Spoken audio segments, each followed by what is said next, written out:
La descente d'Anjadwil à l'aéroport d'Ivat n'est, selon les politiciens, qu'un simple coup de communication pour démontrer l'implication du régime dans la résolution des problèmes du pays. Si le président veut réellement vaincre le trafic illicite, il doit aller au-delà des visites ponctuelles et prévisibles et mettre en place une stratégie approfondie.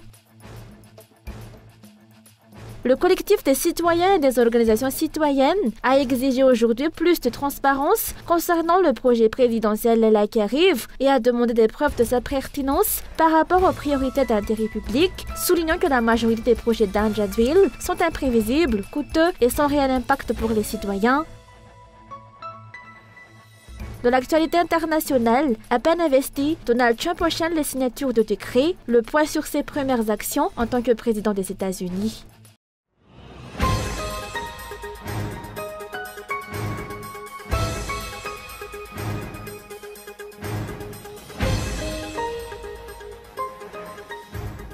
Le régime en place continue de multiplier les coups de communication pour montrer son implication à résoudre les problèmes du pays. La visite d'Anjadwil à l'aéroport d'Ivat hier en est une illustration. Lors de cette descente, il a annoncé un renforcement de la lutte contre la corruption et le trafic illicite des ressources naturelles. Toutefois, selon le parti Fiubunan, cette descente répétée et ses ingérences dans les affaires de la douane reflètent en réalité une perte de confiance des dirigeants envers les responsables de la douane. Ny zavatra tsapaloha zany matoa mandray andraikitra ny filopianena miditra antsehatra. Lorsque le président intervient directement pour résoudre un problème, cela peut être interprété comme un signe de perte de confiance envers les techniciens concernés. Par ailleurs, cette action vise également à montrer que le régime travaille effectivement. Ces deux aspects semblent être les messages que le président souhaite faire passer à travers cette descente. Bien qu'il soit important que le président s'implique, si c'est lui qui assume seul la gestion de tous les secteurs, il ne peut être présent partout. Il ne peut être partout. Le trafic illicite des ressources nationales ne cessera pas tant que les dirigeants ne renforceront pas les politiques de lutte contre ce fléau. Il ne suffit pas de faire des visites de terrain et des déclarations publiques pour démanteler ce réseau. Il faut une enquête approfondie, y compris au niveau des valises diplomatiques, selon le président du parti Tsarata Afn. Matoa moa izy igny zao ny gouvernement nay président miresaka anazy igny misy zavatra information anagnany mety sananasika. Si le président fait de telles déclarations, c'est probablement qu'il dispose d'informations que nous n'avons pas sur l'utilisation de valises diplomatiques comme moyen de trafic. Jusqu'à présent, nous ignorons toujours à qui appartenaient les 53 kilos transportés dans une valise diplomatique. Il est impératif qu'il y ait davantage de transparence dans les enquêtes pour identifier le commanditaire et garantir une traçabilité complète. Ces informations sont cruciales pour assurer l'efficacité de cette lutte, Monsieur le Président. Par ailleurs, il serait pertinent de se pencher sur la question des avions privés, qui pourraient échapper au contrôle douanier et servir à transporter illégalement les richesses nationales. Si le Président est réellement engagé dans la lutte contre les trafics illicites, tant mieux. C'est ce que nous, dans l'opposition, avons toujours réclamé.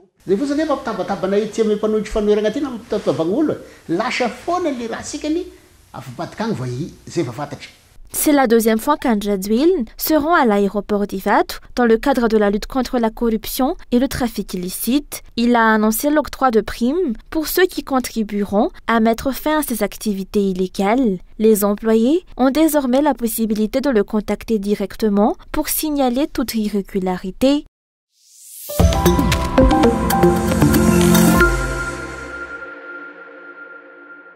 Le CCOC, ou le collectif des citoyens et des organisations citoyennes, a réclamé aujourd'hui la transparence concernant le projet présidentiel là qui arrive et a sollicité des preuves de sa pertinence par rapport aux priorités d'intérêt public. Selon cette organisation de la société civile, la majorité des projets menés par Anjadwil sont imprévisibles, coûteux et centrés sur la visibilité et l'ostentation, sans véritable impact sur la vie des citoyens. Ces projets viennent alourdir les difficultés du pays, déjà confronté à l'inflation, à l'endettement national et aux effets du changement climatique. Le projet là qui arrive, qui constitue la construction d'un parc Ivat avec des bateaux-hôtels et des restaurants en vue du sommet de la SADC, en est un exemple flagrant. C'est dans ce contexte que l'OSCE demande des éclaircissements sur la pertinence et la transparence de ce projet. Compte tenu de la précipitation dans laquelle la présidence compte réaliser le projet du lac qui arrive, nous réclamons la transparence autour du projet, les détails avec les coûts, le détail des appels d'offres, les sources de financement, la justification de toute urgence ou exception par rapport à son impact tangible et équitable pour la population et le développement durable. À cet effet, il revient au Parlement de garantir que l'urgence soit avérée. Nous n'avions eu de cesse de rappeler l'importance d'une planification élaborée de manière inclusive, budgétisée, avec des indicateurs clairs et pertinents.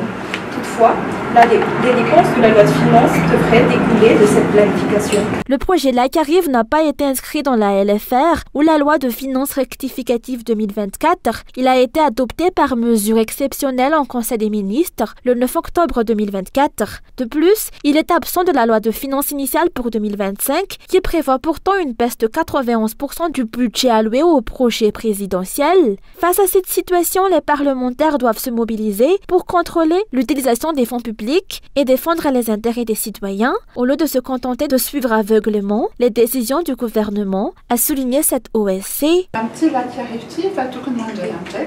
Pour le projet, là qui arrive, les députés doivent assumer leurs responsabilités en questionnant sur les raisons qui en font une priorité et en évaluant les retombées positives et durables qu'ils pourraient offrir aux citoyens.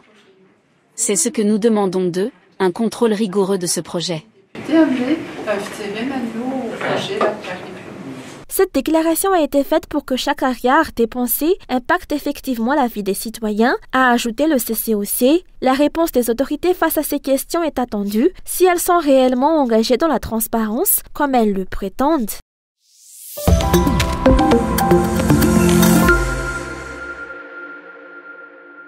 La transparence est encore loin d'être une réalité à Madagascar, selon les observations d'une enseignante-chercheur, membre du CCOC. Elle a cité en exemple le budget de l'État qui devrait bénéficier à tous, mais qui semble être mal géré. La transparence est encore difficile.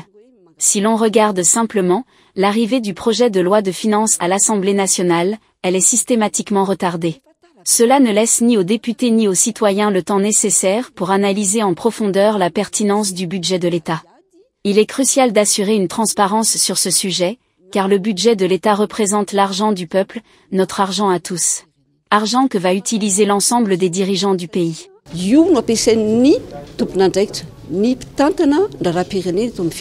Que ce soit au niveau de la gestion globale du pays ou de la gestion financière, la transparence reste un idéal lointain à Madagascar, tant que le budget de l'État n'aura pas un impact direct et visible sur la vie de tous les citoyens. La transparence ne sera qu'un mot creux.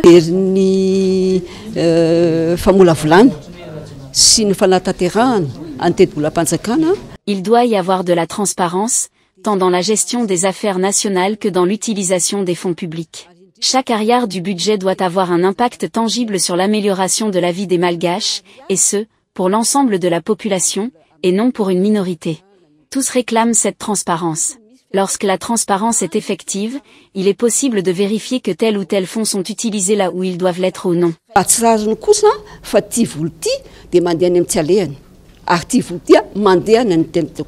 Il est donc encore difficile pour Madagascar d'atteindre la norme de transparence dans la gestion publique. Selon les chiffres, plus de 80% des Malgaches ne connaissent pas le budget de l'État. De leur côté, les dirigeants ne semblent pas disposés à fournir des explications plus approfondies à ce sujet au public.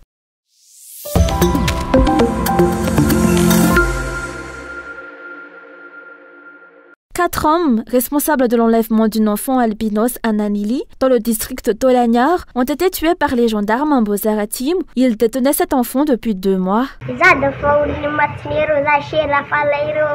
J'ai failli mourir. Ils m'ont épargné par peur des gendarmes. Ils m'ont emmené dans un endroit isolé, à Sougoun, puis je ne sais où. Ils partageaient avec moi leur nourriture, mais la tristesse m'a amaigri. Cela fait 2 mois. C'est le 13 octobre dernier que cet enfant albinos a été enlevé. Le dimanche 19 janvier dernier, certains des ravisseurs ont été pris en chasse par les forces de l'ordre dans la commune de Béara, district d'Amosaratim. Profitant d'une rivière, ils ont tenté de s'échapper. C'est alors que les forces de l'ordre ont ouvert le feu et ont fini par abattre 4 des malfaiteurs.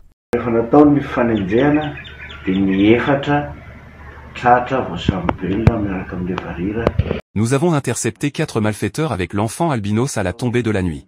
Ils tentaient de se diriger vers Amboassaratsim, mais leur fuite a été entravée par une rivière. Les forces de l'ordre ont utilisé leurs armes pour les neutraliser. Une balle a ricoché sur une pierre, blessant légèrement au bras l'un des membres des forces de l'ordre, mais son état n'est pas préoccupant. Les 4 malfaiteurs, gravement blessés, ont été transportés à l'hôpital, mais ils ont succombé à leurs blessures en cours de route.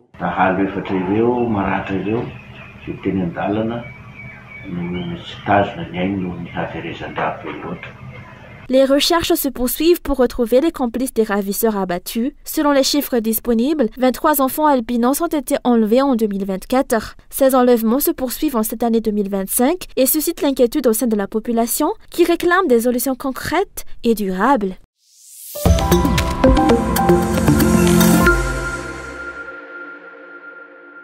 L'Union européenne a accordé 1 milliard d'euros, soit environ 5 000 milliards d'ariari à Madagascar, pour la mise en œuvre de plusieurs projets dans le cadre de l'initiative Équipe Europe qui s'inscrit dans la stratégie conjointe européenne à Madagascar. Ces projets se concentrent sur la jeunesse, la transition écologique et les énergies renouvelables. Hier à Tuléar, les ambassadeurs d'Allemagne, de France et de l'Union européenne à Madagascar ont signé la déclaration de lancement de cette stratégie qui guidera leurs actions jusqu'en 2027. Aujourd'hui, mardi 21 janvier, les ambassadeurs de l'équipe Europe ont visité plusieurs projets qui contribuent à l'initiative. Parmi eux, la concession d'électrification rurale opérée par la société Inc. à Manguil. Lors de cette visite, une convention a été signée entre l'Agence pour le développement de l'électrification rurale et la société Inc. Cette convention permettra le transfert à Inc. d'une subvention de 7,42 millions d'euros apportée par l'AFD et l'UE.